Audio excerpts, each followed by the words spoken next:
நீங்கள் சிவில் சர்வீஸுக்கு புதுசாக ஃப்ரெஷராக இருக்கீங்களா? எக்ஸ்பீரியன்ஸ் ஆகி என்னென்ன டாபிக் கவர் பண்ணுறதுன்னு உங்களுக்கு தெரியலையா? அப்போ உங்களுக்கு தான் இந்த வீடியோ. புக் சோர்ஸை ஃபாலோ பண்ணுறதா இல்லை அவுட் சோர்ஸை ஃபாலோ பண்ணுறதா அப்படிங்கிறது புரியலையா? உங்களுக்காக தான் இந்த வீடியோ போட்டிருக்கேன்.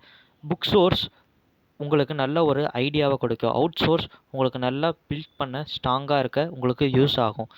இதன் மூலமாக நீங்கள் ஈஸியாகவே அப்ளிகேஷன்ஸ் வேலைக்கு போக வசதியாக இந்த வீடியோ உங்களுக்கு அமையும். இந்த வீடியோவோட ஃபுல் வீடியோ லிங்க் டிஸ்கிரிப்ஷனில் கொடுத்துருக்கேன். அதை பார்த்தீங்கன்னா உங்களுக்கு நல்லதாக ஒரு ஐடியா கிடைக்கும். மேற்கொண்டு உங்களுக்கு நிறைய வீடியோ வேணால் கமெண்ட் பண்ணுங்கள். மற்றும் மறக்காமல் நம்ம சேனலை சப்ஸ்கிரைப் பண்ணிக்கோங்க. Thank you to all of us. Thank you.